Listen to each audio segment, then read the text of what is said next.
suis Ibwanga Mouyamak Tristan, conseiller en stratégie d'entreprise au sein du cabinet OBAC. OBAC est un cabinet de conseil stratégique et financier à vocation de banque d'affaires. Aujourd'hui, c'est pour moi un réel plaisir de répondre à la problématique de la peur de se lancer en entrepreneuriat. Dans le cadre de mes activités professionnelles, donc lors des différentes conférences que je participe, un monsieur s'est rapproché de moi et il m'a présenté son projet, un très bon projet, un projet à forte valeur ajoutée, un projet très innovant. Cependant, il m'a fait savoir qu'il a peur de se lancer à entreprendre. Vous aussi aujourd'hui, vous êtes peut-être confronté à cette même problématique. Moi, dans cette vidéo, je souhaiterais bien partager avec vous quelques points forts qui pourront vous aider sur la problématique de la peur de se lancer à l'entrepreneuriat. En général, la peur d'entreprendre est liée au risque. Les gens ont peur de se lancer à l'entrepreneuriat parce qu'ils ont peur de pouvoir prendre des risques. Mais c'est quoi un risque? Un risque, c'est tout simplement la probabilité qu'un événement négatif se produise dans la réalisation même de votre projet ou dans le fonctionnement de votre entreprise. Comme il est dit que le business, c'est la gestion du risque. Nous allons tous nous poser la question de savoir comment gérer les risques de mon projet ou de mon entreprise.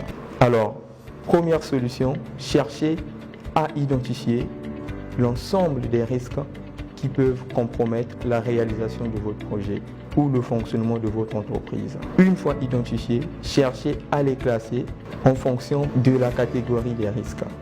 En général, nous avons 4 catégories de risques. 1. Nous avons la catégorie des risques d'exploitation. Ce sont des risques qui sont liés sur le fonctionnement interne de l'entreprise. Donc, ce sont des risques qui viennent pour compromettre la réalisation des activités clés. À savoir, nous avons la production, l'approvisionnement, le marketing et vente, et enfin, nous avons les finances. Deuxième catégorie des risques, nous avons la catégorie des risques d'aléas. Ce sont des risques qui sont liés aux événements naturels peu ou pas contrôlables.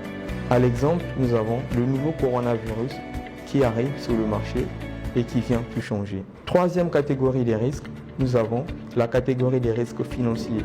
Ce sont des risques qui sont liés aux fluctuations des prix, fluctuations des taux et aux fluctuations des devises.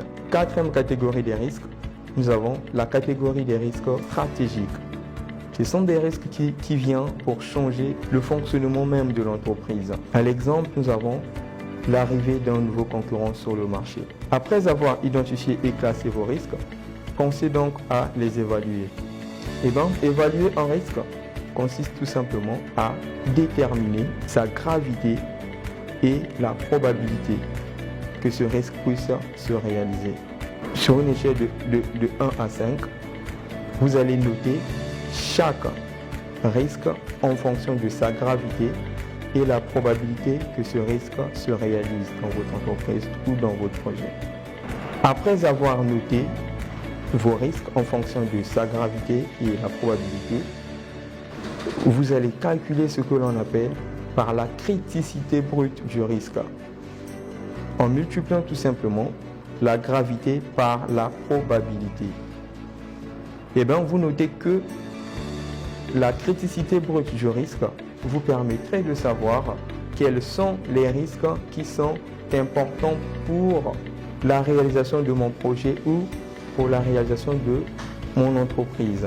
À savoir, les risques dont la criticité brute est comprise entre 15 et 25. La criticité brute vous permettrait aussi de savoir quels sont les risques qui sont acceptables pour mon projet ou mon entreprise. À savoir, les risques dont la criticité brute est comprise entre 8 et 12.